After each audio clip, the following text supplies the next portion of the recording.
Good morning, everyone. I hope you are surviving this rainy and stormy morning if you are near the Indiana sort of region. That being said, we've got a lot of news and a lot of crazy. As always, 2025 is just bound and determined to beat 2024, the year of our clown. So I don't even know what to call this year yet. Wolfram, as always, thank you for doing your Modly Mod duties. Super T, Tammy Bogart, good morning, and Carol Sue Scott. And let's see, 80s Music Man, Neon Gamer.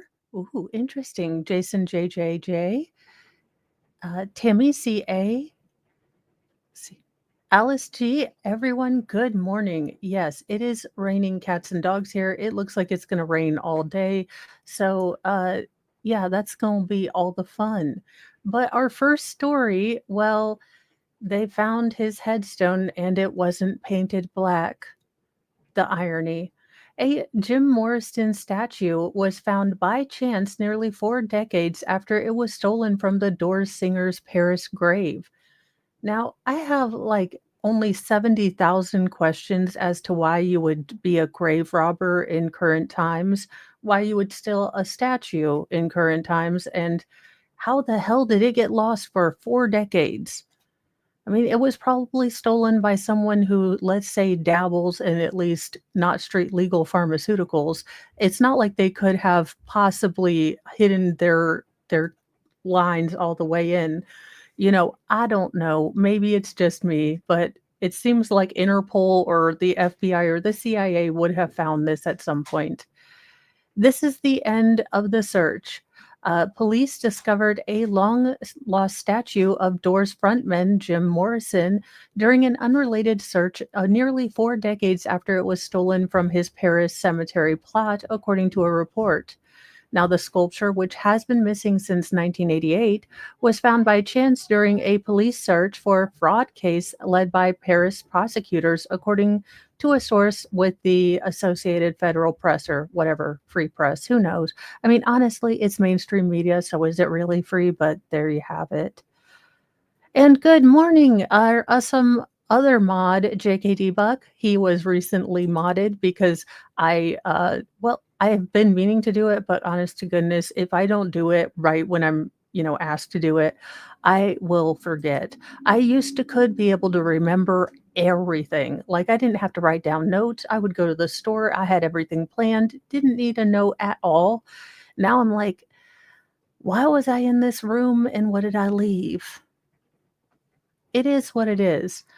The marble bust of the riders on the Storm Singer, made by a Croatian artist, Madeleine Mulkin, was placed at the Père Lachaise Cemetery in Paris on the 10th anniversary of Morrison's death in 1981.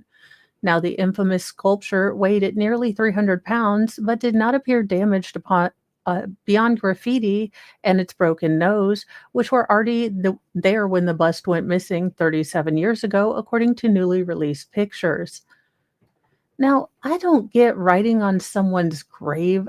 Look, I get it's Jim Morrison. I get he's like all against power of the man, but I'm more thinking of his family that would go there, given his contemporaneous death in, the early 70s. Maybe they're not around anymore, but still, I just I it seems super duper disrespectful to me. Maybe it is my inner Catholic, showing, but that's a no. Now, Morrison's gravesite, situated in an area called Poets Corner, sorry, has attracted hordes of fans since the 27-year-old was laid to rest in 1971. In 1991, a riot broke out on the 20th anniversary of his death, and tear gas was used to disperse a rowdy crowd. Since then, a guard has permanently been stationed at Morrison's grave, the New York Times reported in 1993. Morrison was found dead in 1971 in a bathtub of his Paris apartment. His official cause of death was listed as congestive heart failure, though no autopsy was, performed. Well, I mean, did he die in Canton? I mean, he's he's a very young man. They generally don't die of congestive heart failure. You would think that someone would do an autopsy. However, he was probably, let's say, just a master of well, a master of not street legal pharmaceuticals that allegedly had a lot of to do with his not living anymore. In February, a footbridge spanning across a basin near the Bastille in the center of the French capital was named after the rock and roll icon. So I'm going to take a little detour here, and this is just me ranting out loud because of some of the things I've seen on the Twit Twats. So pay no mind, Mama Mo's just going to have a little ranty poo. Now, I have not said nothing about rackets, Ricada, or anything because having lived through losing someone with addiction, I just felt like, hey, I hope everything gets better, but I really want to keep quiet and try to let him deal with this on his own. Now, I have noticed since he's come back, people are just like hoping he will fail. And to me, and I never ever like comment on the twit twat. I think it's dumb as hell to try to argue with someone over the internet. But I did comment on a couple of his posts. And as someone who's lived with losing someone to addiction, losing my husband, to pray to wish that sort of hell, that sort of pain on anyone else's family, go out and touch grass. I know you don't like him or you think he needs to atone differently or what have you, but to actively wish that hell on another family, like all the screw yous, you obviously don't get the reality that, is someone struggling with addiction and the hell it puts not only that person through, but the family through. And unless you've lived it, don't wish it on anyone. I wouldn't wish it on my worst enemy. Hell, I wouldn't even wish it on Sarah Boone, even though I wish she would just go crawl under a rock and never be seen again. But that's all I've got to say about it. If you are actively wishing for someone to lose, their sobriety or their struggle with addiction, you do not know the devastation and hell you are wishing on a family, friends, and that person. So how about take a step off the internet and just, go out and I hate to say this, but just go out and be a damn good person. Like, if you're so worried about someone else, go do something with your own life. Is your own room clean? I am just so ridiculous. I mean, again, you may not like his personality, but he was kind of, a jerky personality when he got on. So I didn't think that was going to change. So that being said, that's about all I got to say about it. Wishing for someone to fail on their, walk and struggle with addiction is wishing a hell you don't understand on their families and friends. So even if you don't like Ricada, maybe don't wish that on his family. Because it sucks all the donkey, okay? Look, sorry it was a tangent, but look, I'm gonna be real honest with you guys. My oldest daughter is getting ready to graduate, and maybe I'm a little in my feels with all of this. But every big life moment that my two daughters have is a big old reminder of what addiction cost us. So don't wish that on other people. Just don't be an asshole. Could you just try not to be an asshole your entire life? That's all I've got to say on that.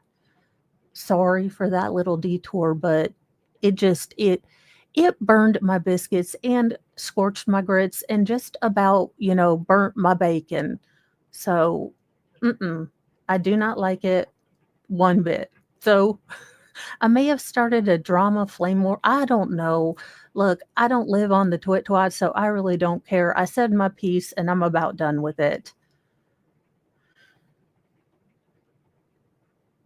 Well, now this this woman needs Jesus, so we're calling final form to Jesus because this woman's about to get me riled the hell up all again, just already today. G-caked its grove, thou gloaming shrine of thirst traps, scams, and dollar signs. We chant in tones both grim and low, for virtue fled a long time ago. Kyrie eleison, Christe descendat, final form Jesus return in wrath. With six-pack glistening, sword in hand, he cometh swift to cleanse the land.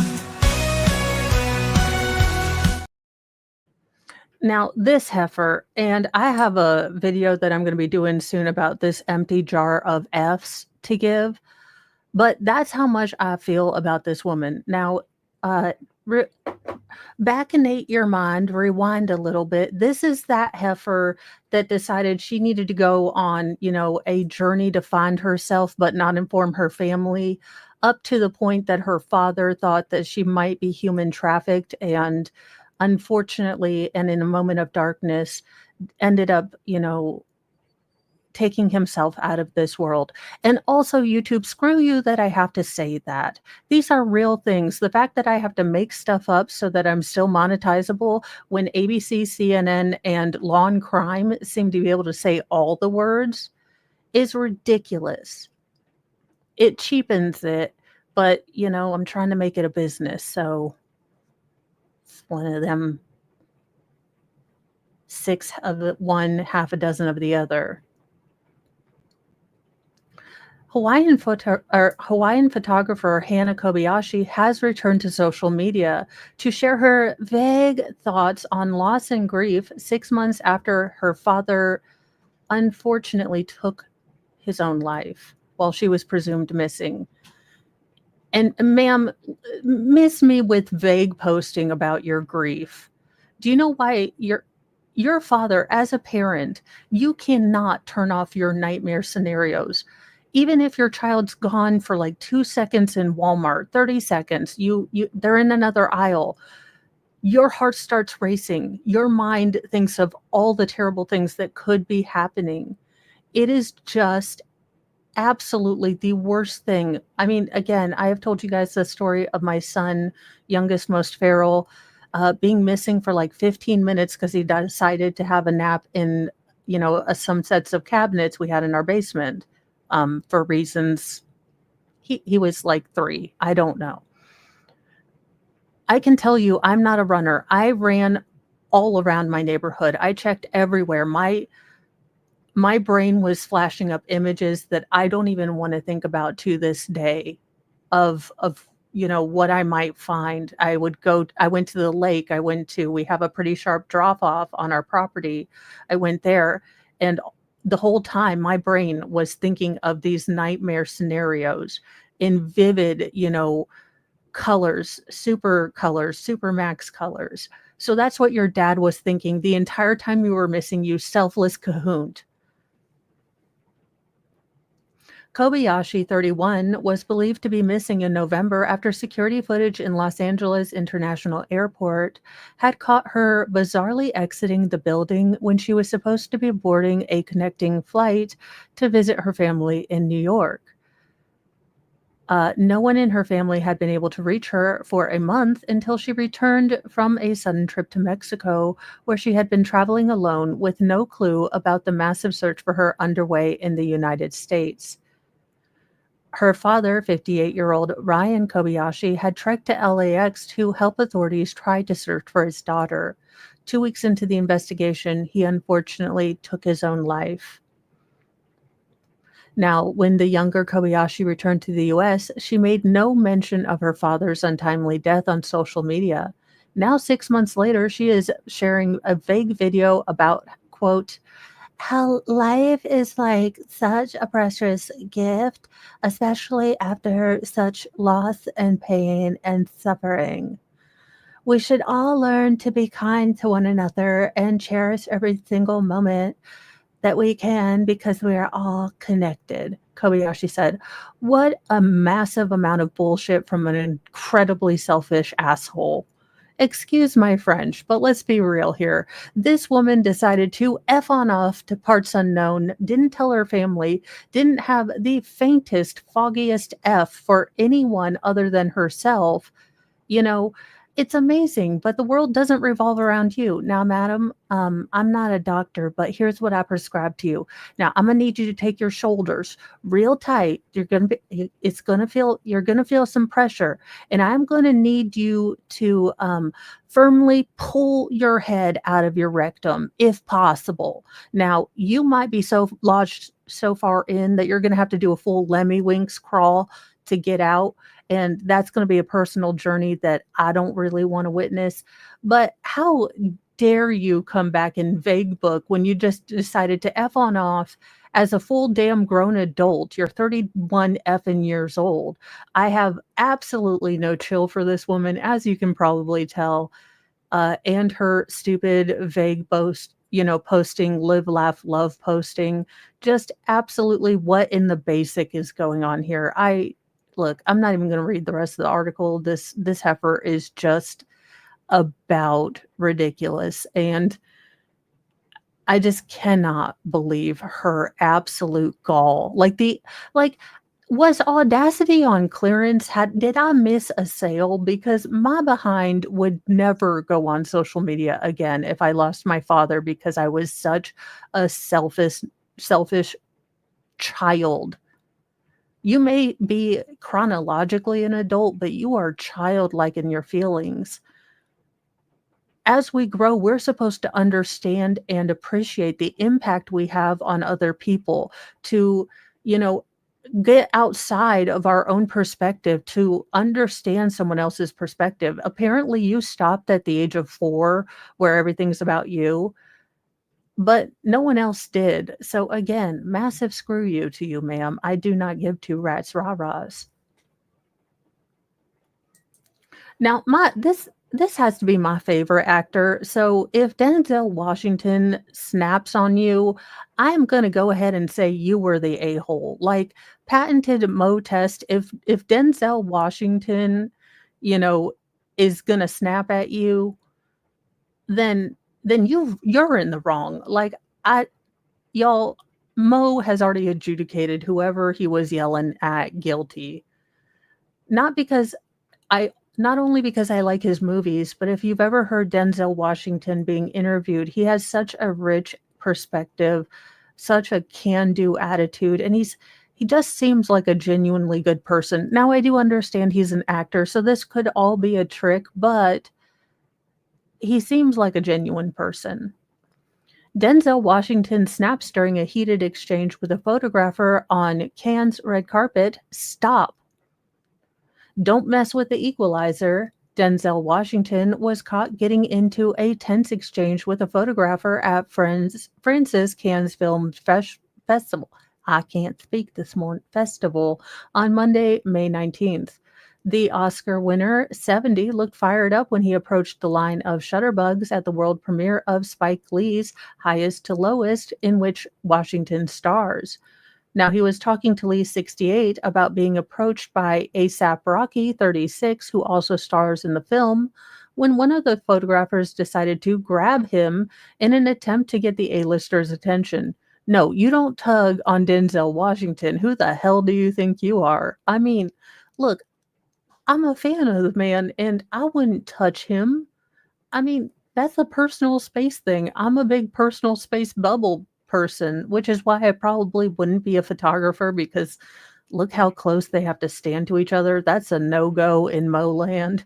So, not saying I'd ever be a photographer, but I would never tug on someone to get their attention, especially Denzel Washington. The move appeared to set Washington off because the Gladiator II actor decided to confront him. Merely pointing his finger in the photographer's face, the actor repeatedly screamed, "Stop," as he approached the man. Now, ignoring Washington's concerns by laughing in the award winner's face, the star continued to shout at the man. I mean, again, I would not get Denzel Washington mad or tug the hell is he doing? Again, hand on that is trying to really control him. I mean, where is the big burly security guard to do a flying tackle on this man? Mo's wishing violence for look, I'm just saying, I'm not wishing anyone gets hurt, but let's be real. If you have a lock on someone's hand like this, uh, I would assume that your security guard is gonna, pop in and do a flying leap or something. I mean, I'm not a security guard. I wouldn't hire me for a security guard. I tend to get distracted by squirrels. So honestly, most security business would have been a failure. When the star turned to walk away, the photographer again grabbed his arm, provoking Denzel Washington to snap. Pulling his arm from the camera's grasp, Washington shouted at the man, and he meant business. "Stop it," he shouted. The veins popping. He just said stop. Like, look, you touch me, I'm going to have issues too. So I don't know who needs this public service announcement, but don't touch people that don't want you to touch them. That could be considered assault and or battery. I always get the two confused. Not a lawyer. But if you don't want to catch a case, don't do either. There you go. And welcome Nick Starro, who is a mod and an actual lawyer. So there you go. I mean, Rihanna is hot. So he's doing something right. So there you go. Don't mess with Denzel Washington. Now, the part of the show we all love. It is, and let's bring him in, Lord Chippy time. Now, where did Lord? They're our skin, they steal our grace. These monsters wear a human face. No gavel, no badge, no throne, no crown can stop Lord Chippy from burning them down. Justice ain't fast, justice ain't clean. It's a long, sharp road through the in-between. So raise your fists and light your flames. Chippy's coming and he don't play games.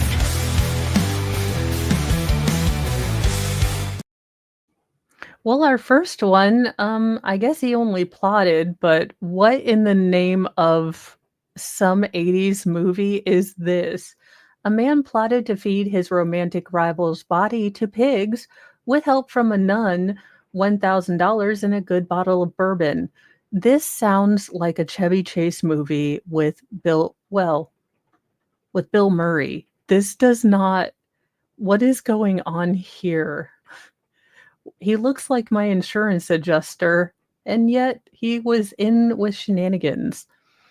A New York man who attempted to have a romantic rival unalived and his body fed to pigs pled guilty in federal court to the deranged plot.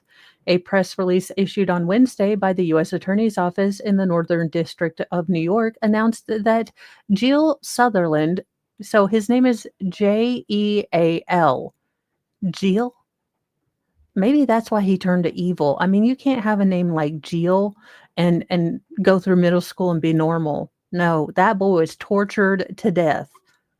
I have come to the, conclusion that parents need to really think about the names for their children because Gil probably started him out on the path of darkness. Now, he entered a guilty plea after being charged with using an interstate commerce facility in a murder-for-hire scheme. Sutherland was arrested in January following an investigation by the FBI that had begun when a man who eventually became an informant for the agency set fire to a car in November, reportedly because Sutherland had asked him to do it. What the informant told the agent after he revealed the sickening plot that involved a love triangle, a nun, and a good bottle of bourbon.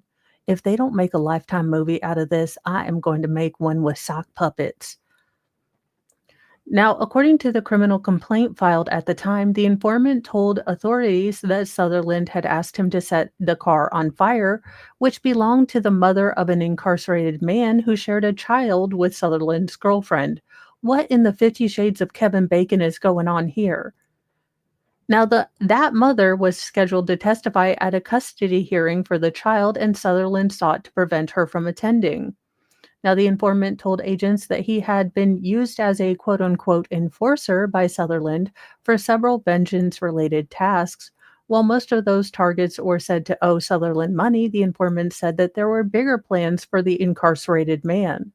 The criminal complaint stated that Sutherland wanted the incarcerated man, so the baby daddy of his girlfriend no longer here.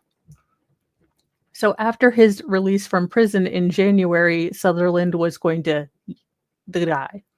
Now, in exchange, Sutherland would forgive the informant any debt that he had, but Sutherland just didn't want the other man unalived. He wanted him gone, all the gone.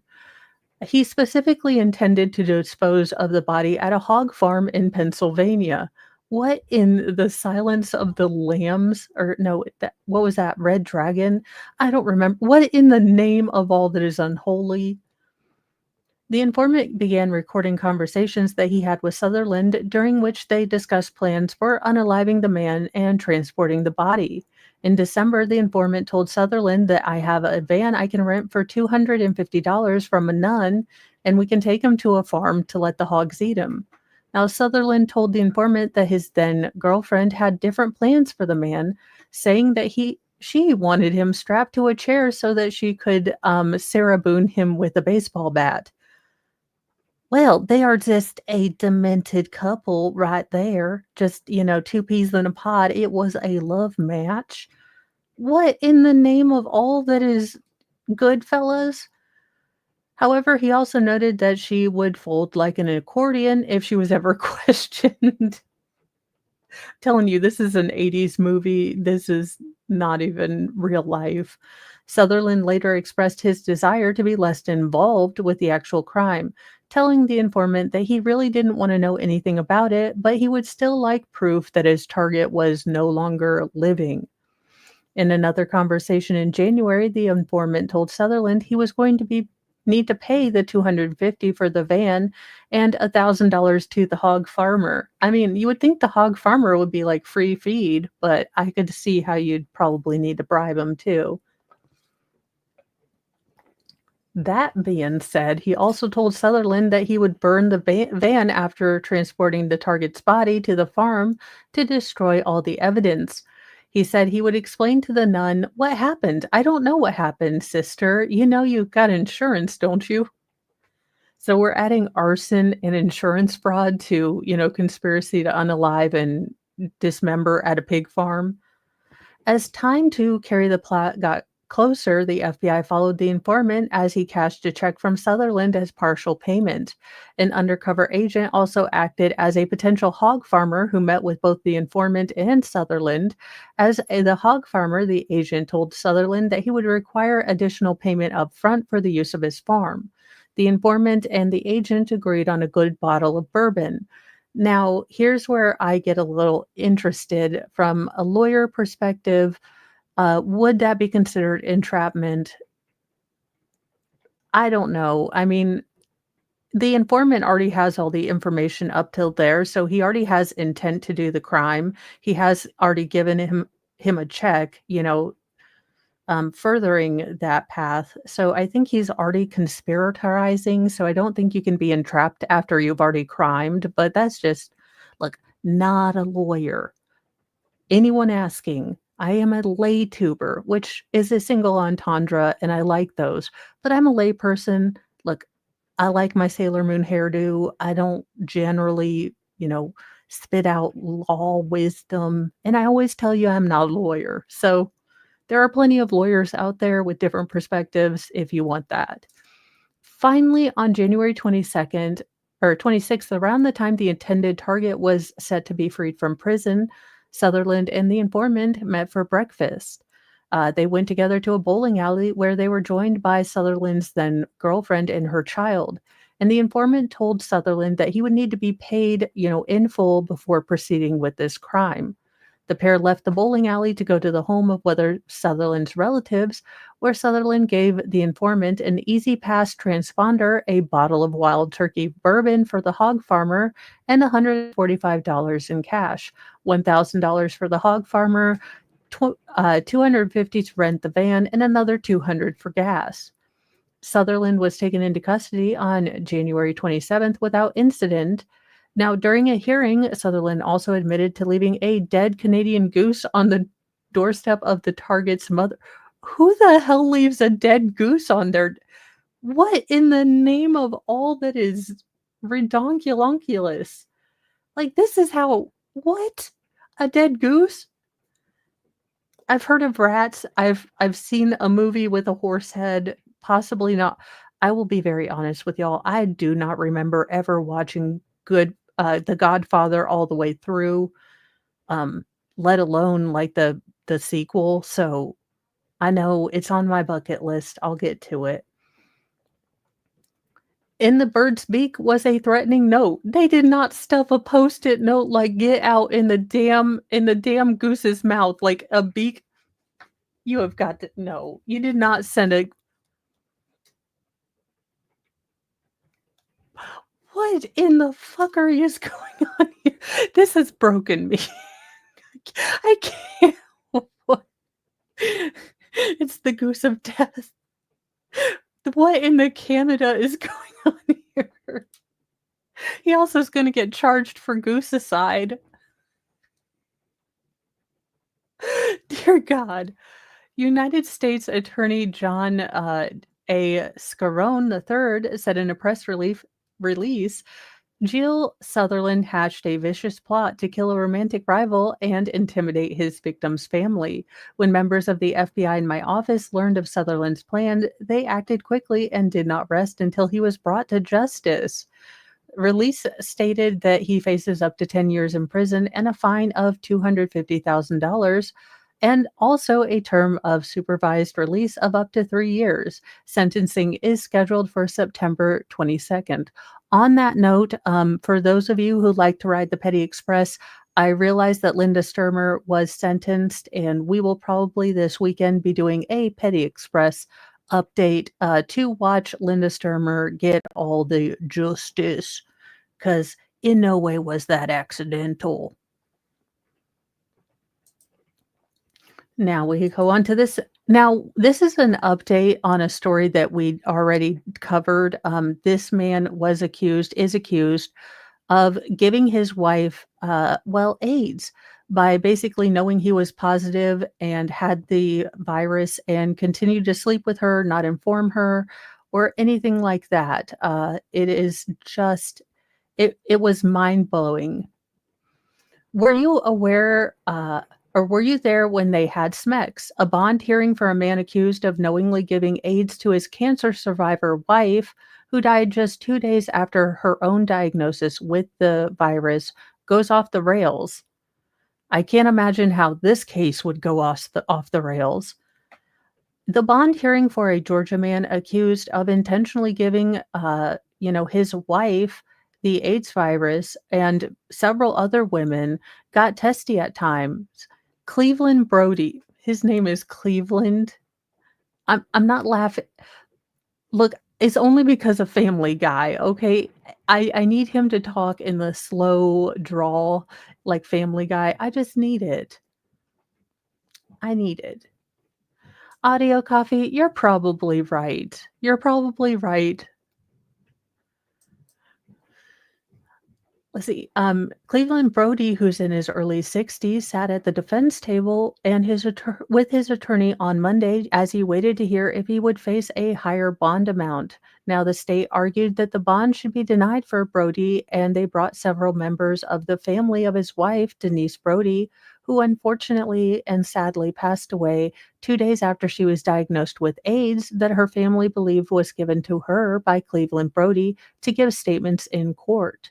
Now, defense attorneys had several objections. Local Fox affiliate WAGA was in the courtroom to capture the hearing where the state argued that Cleveland Brody was a danger to the community. All right, I need to write that down to see if I can get that stream because this sounds like a Petty Express sort of hearing. WAGA bond hearing and Cleveland Brody. All right. I'll have to remember this because holy fazolies, if this is televised, we are there with bells on.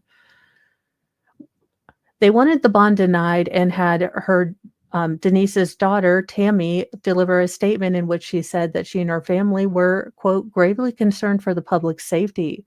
She also accused Cleveland Brody of exhibiting, quote, reckless disregard for the health and safety of others by knowingly living and allegedly exposing others to HIV without disclosure. Now, the defense attorney objected, saying that the indictment brought against his client was not evidence, and the judge allowed the statement to continue. Now, next to speak during the hearing was a victim witness advocate from Rockdale County District Attorney's Office who read a statement from one of Cleveland Brody's alleged victims. Again, the defense attorney objected, saying that the evidence had to come from the actual witness, or whatever the advocate said was just hearsay.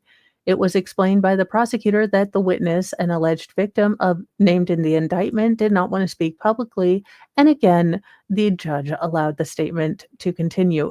Again, I have seen many times for victim impact statements. I know this is a different sort of hearing. So again, the judge has a discernment in this.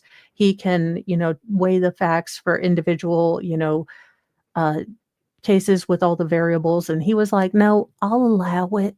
Like Bev says, I'll allow it. Finally, Denise Brody's brother, Jimmy, took the stand and stated that Cleveland Brown was, quote, a danger to women. Or not Cleveland Brown, Cleveland Brody. My bad. I'm so sorry. Now, his defense attorney again objecting, saying he didn't know that. Several times, Cleveland's defense attorney claimed that Denise Brody did not die of AIDS, but of different health complications. Now, the state's argued that those complications were due to the AIDS, which Denise was diagnosed with 2 days before she died. On the stand, Jimmy told the defense attorney she died of AIDS. After Schuber concluded his statement, or Jimmy, requesting that Cleveland be denied bond, the defense attorney piped up and said, I have some questions. And Jimmy said, well, sir, I have some answers. Oh, this is going to be a great hearing.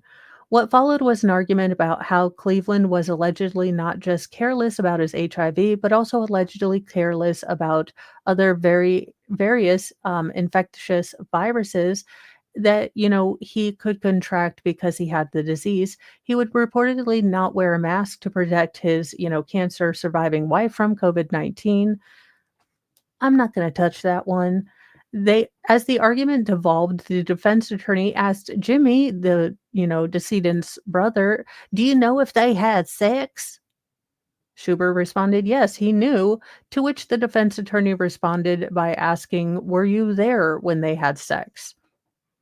Now, Schuber responded that Cleveland told him once that he and Denise had not had smexy time for over a year. He added, they've been married for how many years, sir? The judge then stopped the whole marital bed conversation to deliver his decision, or her decision, sorry. Misgendering already. And it's only, 8:30 in the morning. She raised his bond to $800,000, ordered him to continue to take the prescribed HIV medicine, and disallowed him from having any sexual relationships while awaiting trial. She does know how prison works, right? Cleveland has pled not guilty to all charges against him, including malice murder and felony murder. Yeah, so she had completely, beaten cancer. She was in remission, and then she started having a lot of infections and things that you normally wouldn't have if your immune system was normal. And it took a while for her doctors to figure out why she was, so susceptible. Maybe they were blaming it on, chemo and radiation does zap your immune system. So it took them much longer to think, AIDS, because they were looking for, they were thinking horse when it was a zebra, because most of the things were indicated by her cancer. So I'm sure that the AIDS diagnosis came out of left field. Also, the fact that she had AIDS. What in the actual hell is going on here? A woman jumped from a moving car after the driver cracked open a 90-year-old pedestrian's head in a hit and run that was fatal. Well, look at this mugshot. That mugshot says, "I hope you don't have any genetic legacy running around."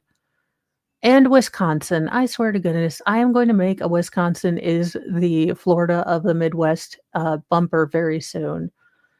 A 41-year-old man in Wisconsin was said to be driving, quote, very fast when he allegedly struck and unalived a 90-year-old pedestrian, then refused to stop, forcing his passenger to leap from his moving vehicle to report the crash. Raul Herrera was taken into custody last week and charged with one count of felony hit and run, resulting in death. Now, authorities identified the victim as Roberto Delon. Now, according to a criminal complaint, officers with the Milwaukee Police Department at about 9:45 p.m. on May 10th, 2025, responded to an area in the 1000 block of South 35th Street after receiving multiple 911 calls reporting a pedestrian being struck by a speeding car.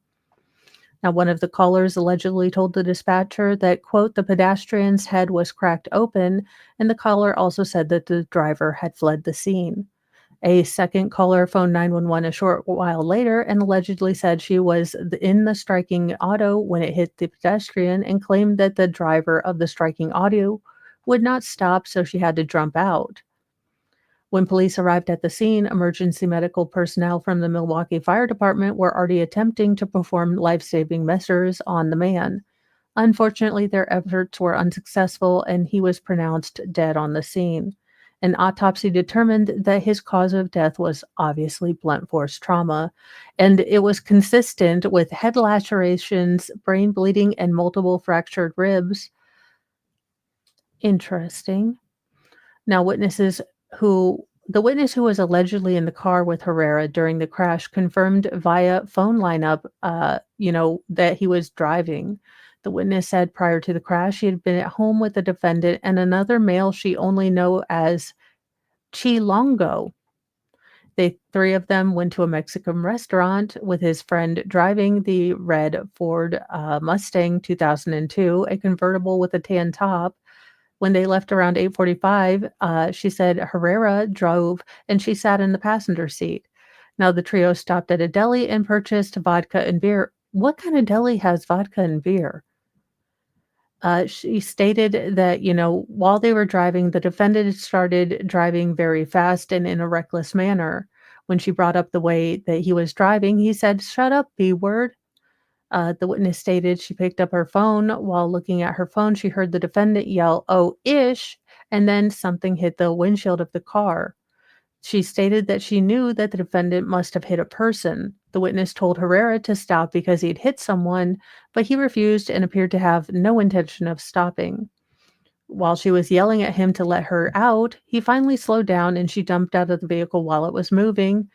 Herrera continued to drive and did not stop. Now, based on the information, investigators located both Herrera and the red Mustang, and the car had a huge hole in the driver's side portion of the windshield. And he allegedly saw, Herrera drop an empty beer can on the ground while walking away from the vehicle. Now, inside the vehicle, police found broken glass that appeared to have hair on it. Police also said that the other passenger in the car confirmed to investigators that he was driving at the time of the crash. Now, he also allegedly confessed to being the driver after drinking and smoking weed. He is being held in the Milwaukee County Jail on $120,000 bond. I mean, there you go. Well, these douches just need to leave people alone. I know, was it snowing? We will never know.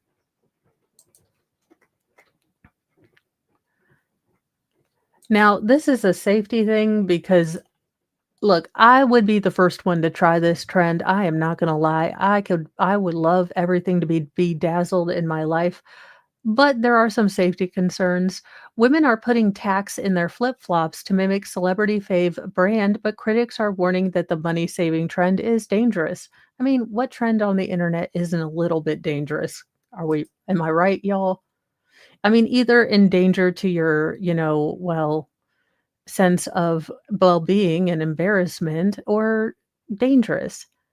It's safe to say that this fashion fad is starting to stick. DIY fashionistas are setting off alarm bells by putting tacks in their flip flops to imitate a viral celebrity couture trend as seen in TikTok videos online. The spiked sandal hack was inspired by a collaboration between Spanish fashion firm Gigmeus and Brazilian footwear brand Havaianas, in which the latter's eponymous flip-flops were studded and sent to Kylie Jenner. Again, stop worrying about what Kylie Jenner does. Like, for the love of all that is unholy, who gives a rat's bra what she does? I don't. Don't worry about it. Then you won't feel bad. Then you won't put tacks in your feet. Now, despite oodles of enticing pictures online, the enhanced, studded flip-flops are not available for purchase. But that didn't stop, people from trying to figure out how to replicate this phenomenon using tacks and flip-flops.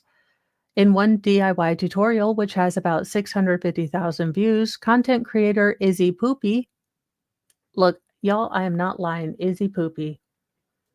I'm sure I am spelling or saying it wrong. Maybe it's poupée, but it just looks like poopy to me.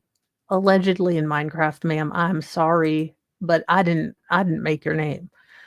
She demonstrates how to take an old pair of, flip-flops and stick 2 rolls of pin in them around the edge to make them look studded. So there you go. However, there is a little bit of an issue with these things. So the problem is that people are putting them on black flip-flops. They're taking them out to the pool, the beach, outside, if you will. And what are tacks? Well, they are metal. So you are gonna burn the ever-living ish out of your feet because them tacks heat up. I mean, I don't know who needs to know this because y'all, look, I am not gonna lie. I am not a hypocrite. I would have done the same damn thing to my flip-flops and, burnt the ever living hell out of my feet. That being said, they look cool, and I'm not your mom, so you do what you wanna do. Now, to my favorite story of the entire day, because if I have the chance to be reborn, I am getting reborn as a manatee. Nature's, fluffy mermaids are my favorite animal besides mooses. But yes, a manatee has formed a special bond with a paddleboarder in Florida.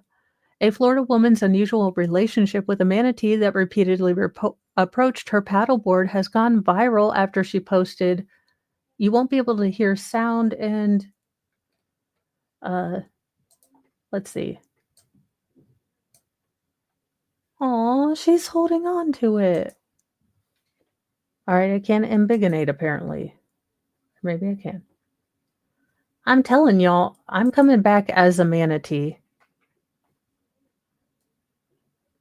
Oh, look, she just wanted to float. She just wanted a moment. Swimming is hard when you're fluffy.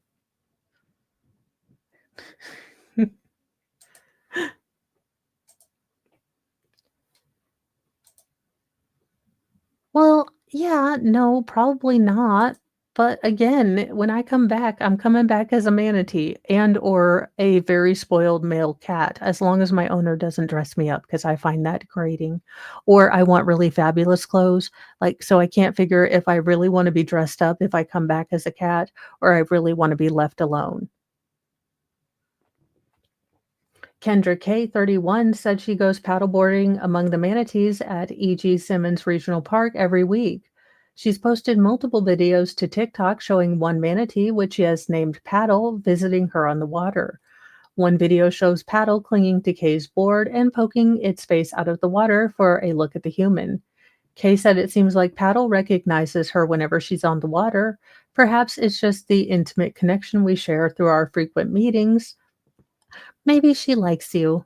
Maybe she's going to teach you. Oh, Kay includes a disclaimer on each of her videos explaining that she does not intentionally approach or touch manatees as it is illegal in Florida to do so. So if you would like to go be among the manatees, do not touch them because, no touchy.